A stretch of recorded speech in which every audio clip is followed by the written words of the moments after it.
Hi, and welcome to the Other World podcast for the beginning of November and the month of November. Hi, Fi, how have you been? How was the end of October for you? Well, I feel very much like I've been sinking into the energies of the coming month this week. It's been definitely a sort of almost like a slowing down, really. I felt myself really slowing down. Interestingly enough, work has got much slower, which has been beautiful.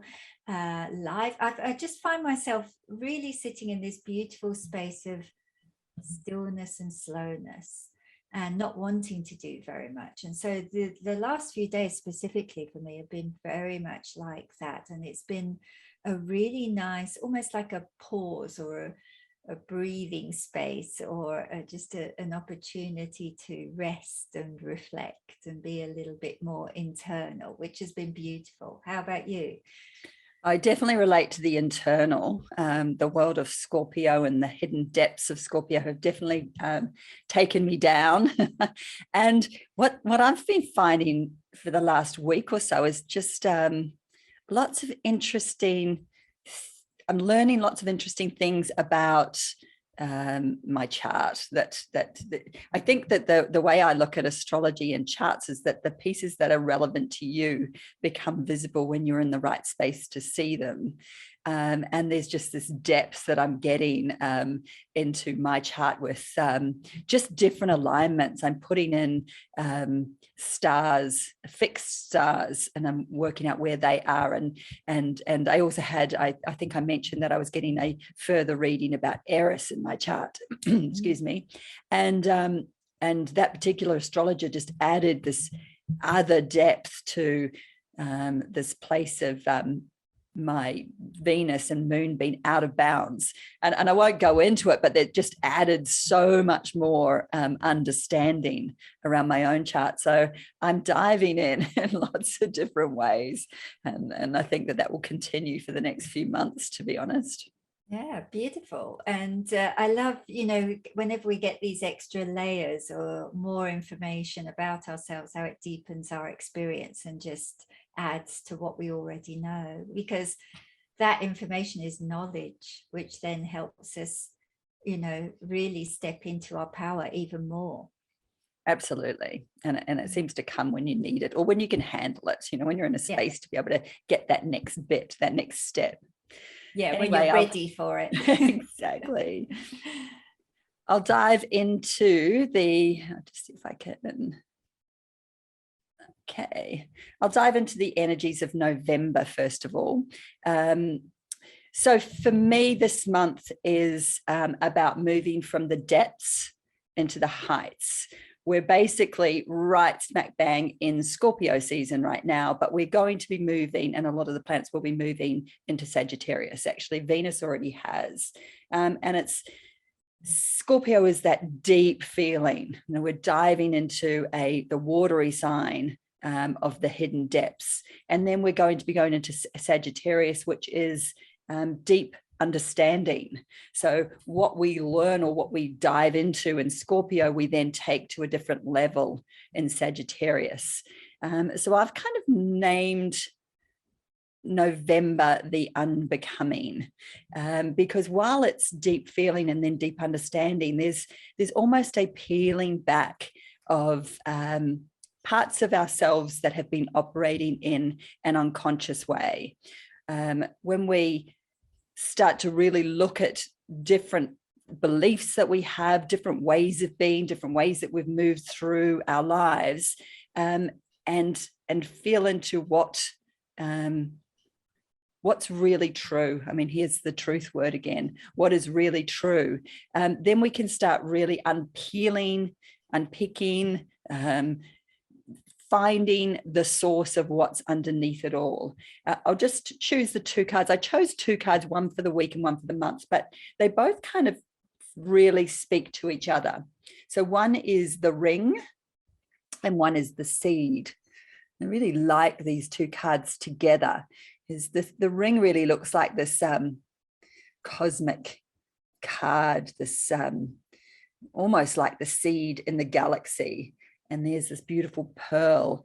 And what came to me out of these two cards is that in the seed, the whole oak tree is already there in the actual little seed that's there. Just as the way at the Big Bang that all of the energy in the universe was there in that first moment, including the energy that is us.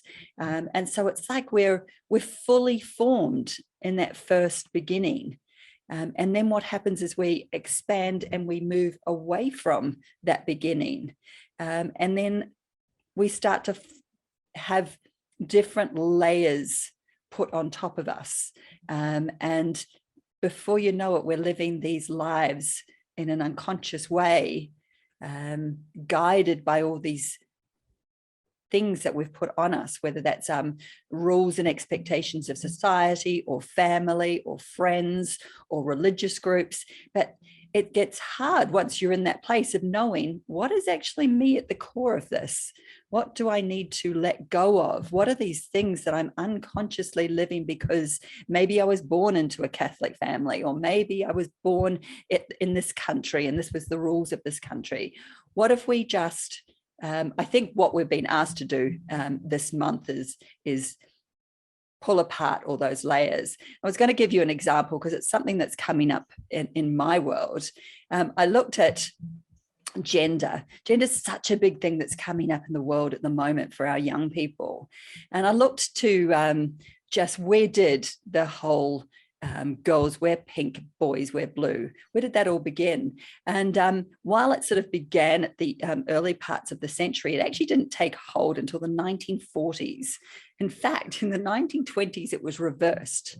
The pink and the blue had kind of different meanings, and it was seen as more masculine for pink to be on a boy and more feminine and soft for blue to be on a girl. And it was in the late 1800s that there weren't the two colors associated with babies and gender. In fact, I think boys and girls both wore dresses until 3, and they were usually white.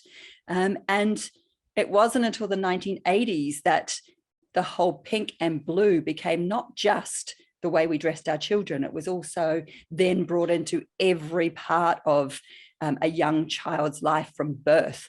I mean, imagine the moment you find out you're having a girl, you decorate everything for a little girl. The nursery. If you then had a little boy, you'd almost have to redecorate because the child was a different sex.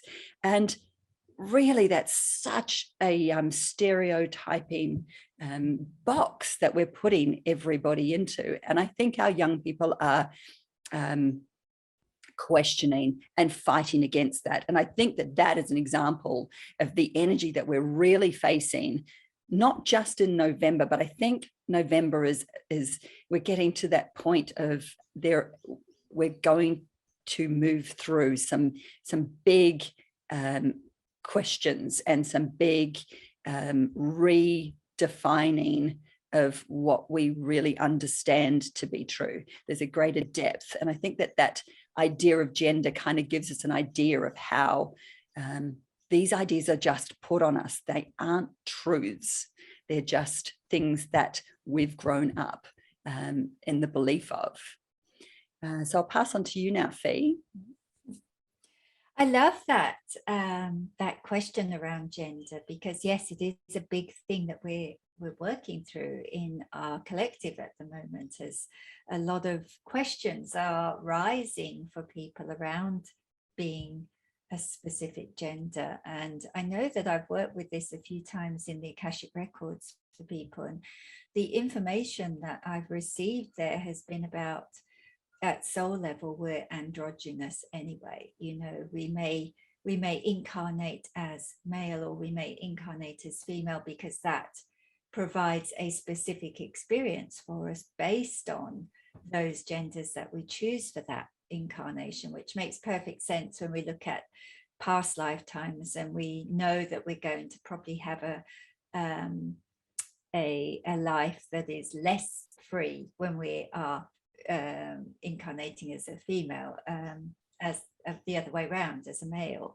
but that's changing quite a lot now. So it's going to be interesting to look at this as a past lifetime and see the changes that took place. But this sense of the soul being androgynous is something that has really been speaking to me through the Akashic records as well. So I love this other layer or other perspective, or this invitation to look at that within ourselves and see what it means to us at this point. It's a great inner inquiry, I think, at this time. So moving into the numerology for this week. So we're actually moving into week 44 of 2021. So this is, in fact, the 5th week when all the numbers begin with 4. And so we have a double dose of 4 energy this week. And of course, this archetype has been getting a mention a lot because we're in that 10-week cycle. So it's constantly threading its way through your experience at the moment. And when you think of 4 energy as hardworking, persevering, determined, sometimes it's about restriction. It can on the surface appear to be a difficult energy to work with. However, it does bring, I think, a lot of powerful attributes that will help you transition through the energies of the week ahead. The 4 archetype also brings the energy of self-belief and self-discipline, accountability, loyalty, and it also rules the home and the family. So when it's doubled in this way, it becomes the most balanced version of the 8 archetype. And 8 is the number of power and accomplishment. So when 44-8 energy is supporting you, then you're able really, I think, to achieve high levels of focus, and you'll feel more determined to get where you want to go. So this energy can really help you to step into creation, to start something new, to plow through something that you've maybe been struggling with. This energy helps you to get really clear about your current situation and then find a way to take action to get where you want to go. And 8, of course, is the infinity number, which is all about the constant flow of abundance through your life. When you're working with 44-8 or 4-4-8 energy, it really helps you to establish inner balance so that you're more in flow with the universe. You know, it starts within before we take it externally. 8 is the overarching view of your life that connects you into what you really want to achieve and accomplish in this incarnation. So these archetypes are going to support you to find inner balance and clarity about what that means to you at this time. And the double 4 energy of the week will help you to build the foundations for what that is, for what you view that to be. I also want to mention the energy of today, which is the 1st of November, because it's a 1 day in an 11 month. So you're supported by 111 energy today. And 1 is the number of self. And it also connects you into a sense of, I guess, independence and self-determination. So this is a great day to focus your energy towards something new. 111 brings in lots of inspiration and new ideas to work with, but it also supports you to take action from a place of believing in yourself. So I would think of this as a day when you can create exactly what you want, and you can do it really quickly and powerfully because of the energy that is supporting you underneath that for the week ahead. So the most important thing, though, to remember with this is to just check in with yourself and make sure that what you want to create is really in alignment with your true heart's desire, and it's not something that you don't actually really want. So all in all, a powerful week, starting off with a really powerful day of for self-creation.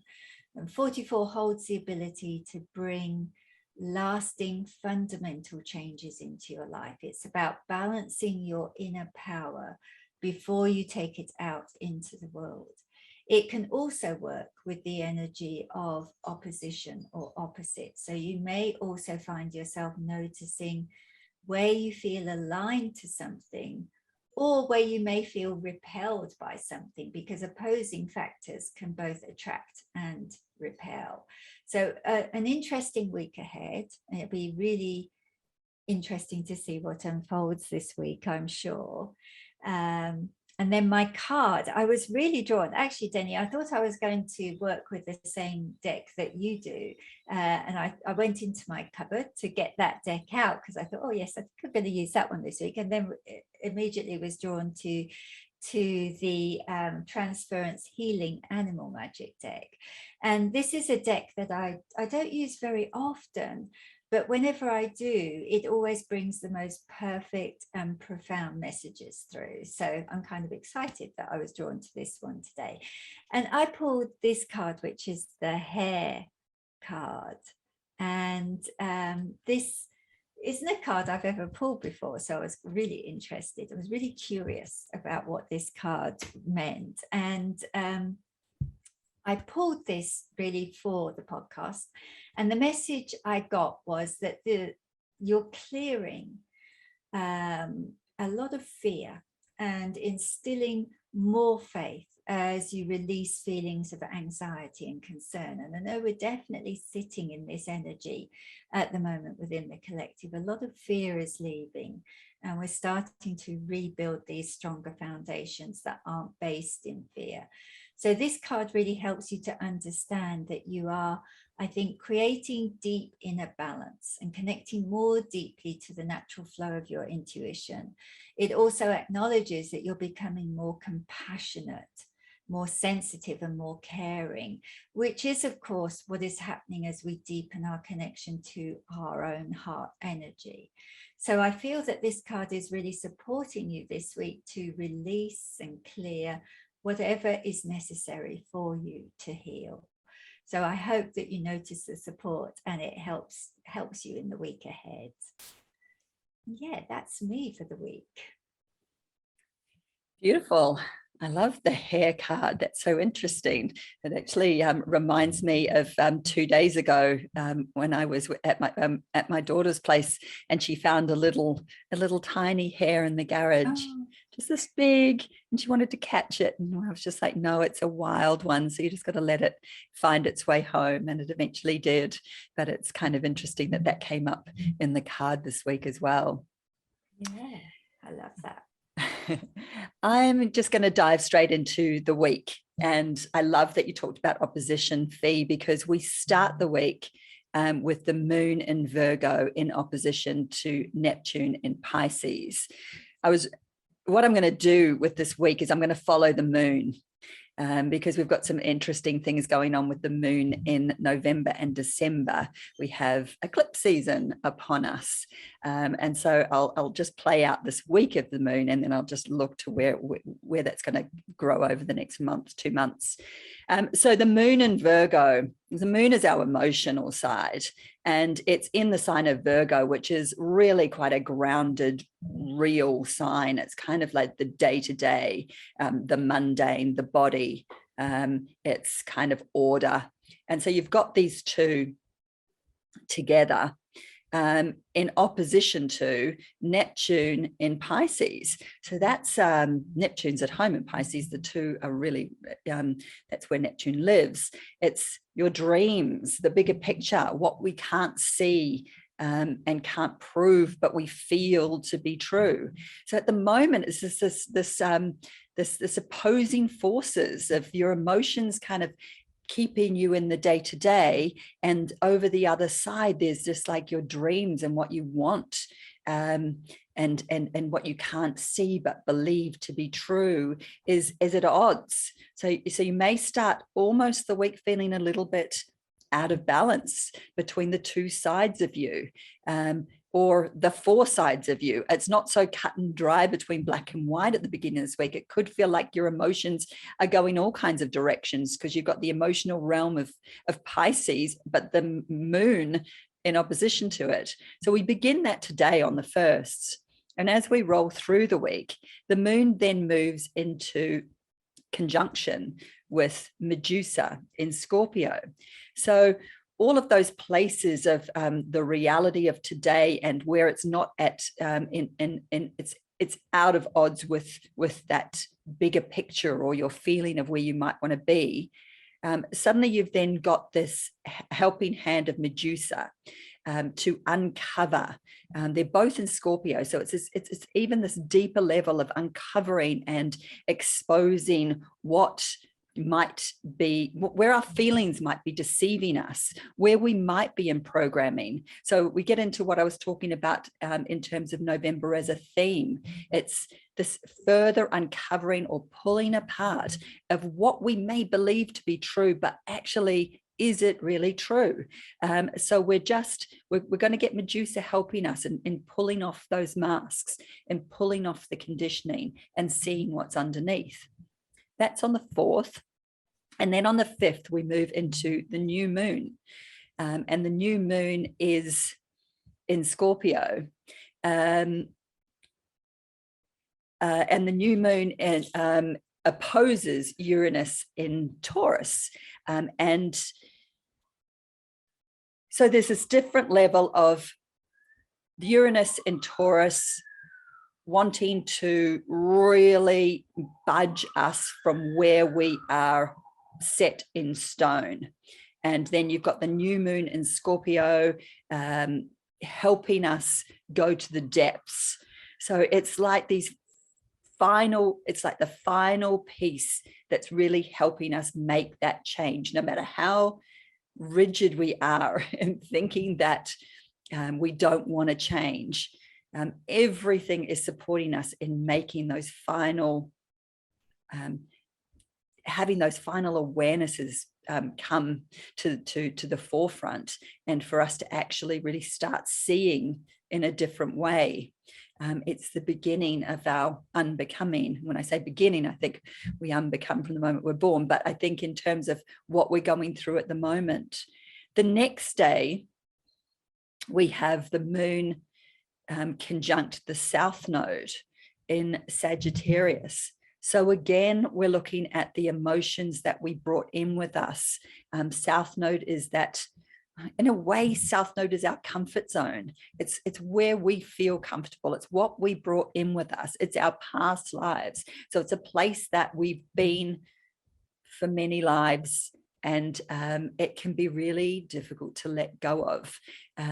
And both the moon and the South Node are in Sagittarius, that place of understanding, of beliefs. So it feels like with those, with Medusa helping, and with the opposition to Uranus, it's already happened in the week with the new moon, we're going to start really having the understanding of where we now sit, start coming into our reality.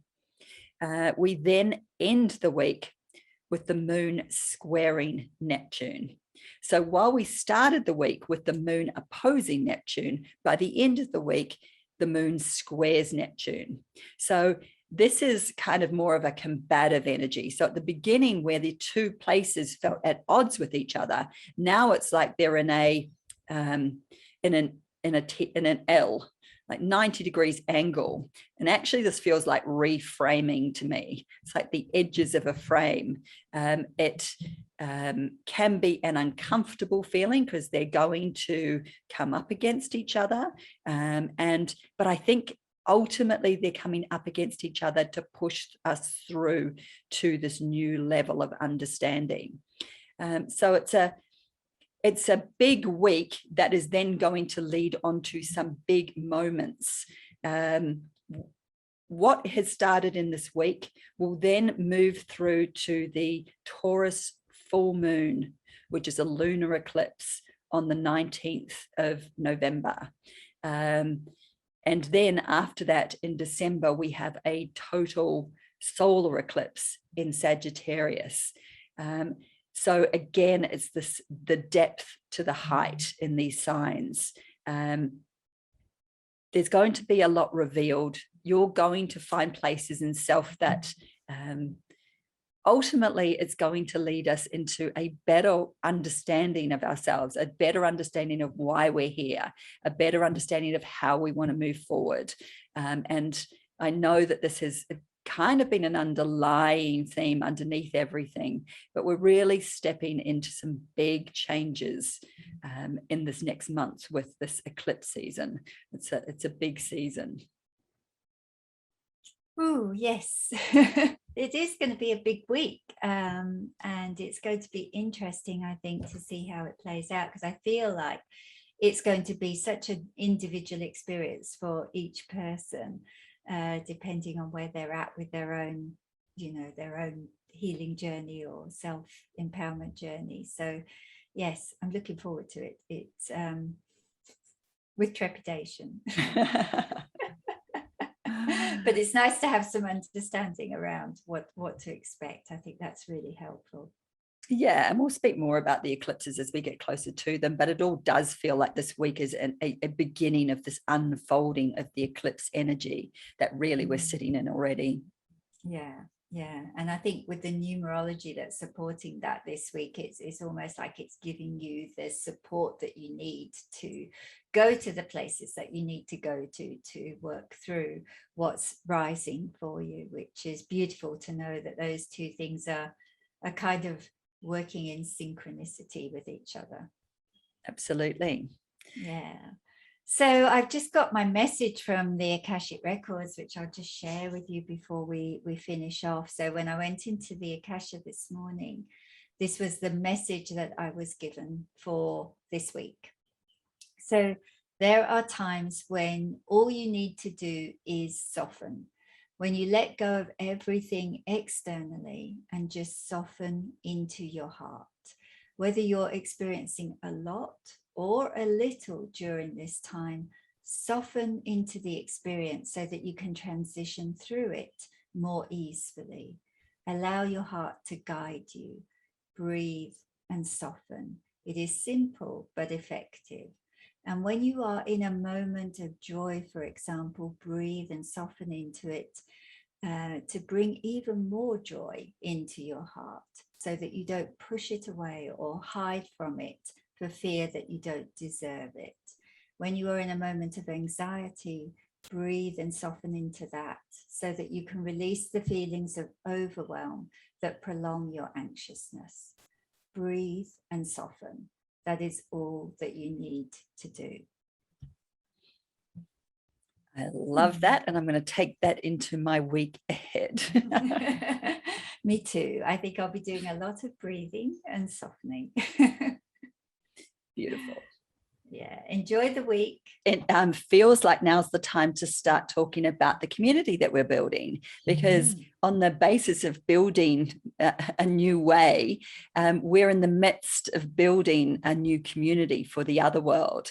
And it's not there yet, but I'm so excited. I have so much energy behind this community and bringing together people to talk about these things and to learn and to transform together and to keep each other on path by having these conversations. I think there's nothing more powerful than a group that have that intention that can really bring up things for us to actually bring into action and bring into our everyday lives. So this place of the Other World Collective, there's going to be stuff that we're going to put up out about this in the next couple of weeks. So if you're interested, either get in contact with us or have a look, get on our mailing list, because we will be sending information out about it. But I'm excited about it. I can't wait to dive in. Yeah, me too. I mean, it's a new way of working. It's a new way of gathering together in groups, in circle together, which I really love.